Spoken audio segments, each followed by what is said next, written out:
ইনশাআল্লাহ ইতিমধ্যে আপনারা দেখেছেন আমাদের দলীয় সংসদ সদস্য জাতীয় সংসদে কাদিয়ানীদের অমুসলিম ঘোষণার দাবি উত্থাপন করেছে। ইনশাআল্লাহ আমাদের যারা সংসদে প্রতিনিধি রয়েছে তারা তাদের এই উচ্চকিত কণ্ঠ অব্যাহত রাখবে, বলেই যাব যতদিন দাবি আদায় না হবে আমরা এই দাবি থেকে এক চুল পরিমাণ পিছপা হব না ইনশাআল্লাহ।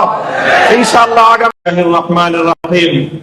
মা কানা মুহাম্মাদুন আবা আহদিন সাদাকাল্লাহুল আযীম। আন্তর্জাতিক মজলিসে তাহাফুজে খতমে নবুয়তের উদ্যোগে আয়োজিত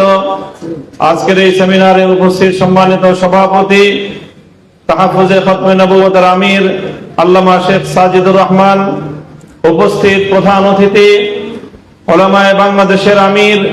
হেফাজতে ইসলাম বাংলাদেশের আমির, আমার এবং আমাদের আমির আল্লামা শাহ মুহিবুল্লাহ বাবুনগরী হাফিজাহুল্লাহ, অন্যান্য নেতৃবৃন্দ, সমবেত তাওহীদি জনতা, কাদিয়ানীদের বিরুদ্ধে পরিচালিত তাদেরকে অমুসলিম ঘোষণার এই আন্দোলন আমাদের দীর্ঘ অব্যাহত এক আন্দোলন। এই আন্দোলনে আমাদের পূর্বপুরুষগণ অতীতকাল ধরে স্বাধীন বাংলাদেশে আজও পর্যন্ত আমাদের এ দাবি সফলতার মুখ দেখেনি। তাই আজ আমরা দ্ব্যর্থহীন ভাষায় বলতে চাই, বর্তমান যে সরকার ক্ষমতাসীন রয়েছে তাদের ঐতিহ্য এবং তাদের অতীতের ভূমিকার প্রেক্ষিতে আমরা আশাবাদী যে তারা এবার যেভাবে ধর্মপ্রাণ এবং ইসলামী জনতাকে বারবার আশ্বস্ত করার চেষ্টা করেছে, বিশেষ করে আমিরে হেফাজতের সকাশে গিয়ে মাননীয় প্রধানমন্ত্রী আমিরে হেফাজতের প্রতি, বাংলাদেশের আলেম সমাজের প্রতি যে সম্মান তিনি প্রদর্শন করেছেন, তার এই সম্মান প্রদর্শন শুধুমাত্র কথার মধ্যে সীমাবদ্ধ না রেখে তিনি কার্যকর ব্যবস্থার মাধ্যমে তার প্রমাণ তিনি পেশ করবেন। সেজন্য আমরা সরকারকে পরামর্শ দিব যে কাদিয়ানীদেরকে সংখ্যালঘু অমুসলিম হিসেবে স্বীকৃতি দেওয়ার, সংরক্ষণ করার যে যৌক্তিক একটি বিষয়, আন্তর্জাতিক ইসলামিক যেই কান্ট্রিগুলো রয়েছে, সারা পৃথিবীর মুসলিম দেশগুলোর ঐক্যবদ্ধ সিদ্ধান্ত রয়েছে, জেদ্দা ভিত্তিক এবং সৌদি আরবের নেতৃত্বে মুসলিম বিশ্বের সকল দেশগুলোর সহযোগিতা নেওয়া দরকার। এজন্য আমি বিশেষভাবে আহ্বান করব, তাহাফুজে খতমে নবুয়তকেও বলবো যে সকল মুসলিম দেশগুলোর বাংলাদেশে যেই দূতাবাস রয়েছে এবং তাদের রাষ্ট্রদূতরা রয়েছেন সাথে আমাদের বিশেষ যোগাযোগ করা প্রয়োজন এবং মুসলিম দাবির উপর সংগ্রহ করে ওআইসির এই সিদ্ধান্ত কার্যকর করার জন্য ওআইসির পক্ষ থেকে বাংলাদেশ রাষ্ট্রের উপর যেন চাপ প্রয়োগ করা হয়, সেই জন্য আমাদেরকে কূটনৈতিক তৎপরতা অব্যাহতভাবে পরিচালনা করতে হবে। এবং ইনশাআল্লাহ আমরা স্পষ্ট ভাষায় বলছি, আমাদের ঈমান এবং আকীদা রক্ষা করার, বাংলাদেশের ধর্মপ্রাণ সরল মুসলমানদেরকে কেউ যেন বিভ্রান্ত করতে না পারে,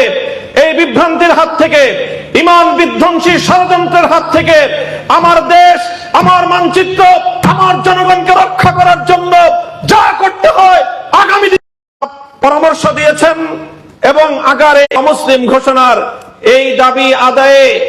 অব্যাহতভাবে গাফিলতি করা হয়, তাহলে বৃহৎ কর্মসূচির মাধ্যমে, আমিরে হেফাজত বলেছেন অহিংস কর্মসূচির মাধ্যমে, আমরা বলছি প্রয়োজনে রাজধানী ঢাকা অবরুদ্ধ হবে, অচল হবে, কাদিয়ানীদের অমুসলিম ঘোষণার দাবি আদায় করেই আমরা ঘরে ফিরবো ইনশাআল্লাহ। সেই জন্য একদিকে আমাদেরকে ব্যাপক কাদিয়ানীদের অপতৎপরতার বিরুদ্ধে দেশব্যাপী গণসংযোগ করতে হবে, দাওয়াতি কার্যক্রম করতে হবে, কাদিয়ানী সম্প্রদায়ের স্বার্থ সংশ্লিষ্ট অর্থনীতির তাদের যেই শক্তি, সেই শক্তির গোড়ায়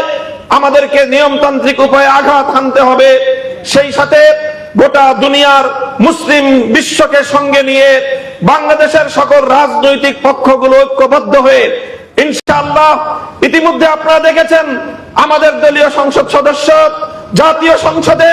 কাদিয়ানীদের অমুসলিম ঘোষণার দাবি উত্থাপন করেছে। ইনশাআল্লাহ আমাদের যারা সংসদে প্রতিনিধি রয়েছে তারা তাদের এই উচ্চকিত কণ্ঠ অব্যাহত রাখবে, বলেই যাব যতদিন দাবি আদায় না হবে আমরা দাবি থেকে এক চুল পরিমাণ পিছপা হব না ইনশাআল্লাহ। ইনশাআল্লাহ আগামীর দিনে আমাদের সেই দাবি আদায় হবে এবং আমরা নিয়মতান্ত্রিক উপায়ে আমাদের রাষ্ট্র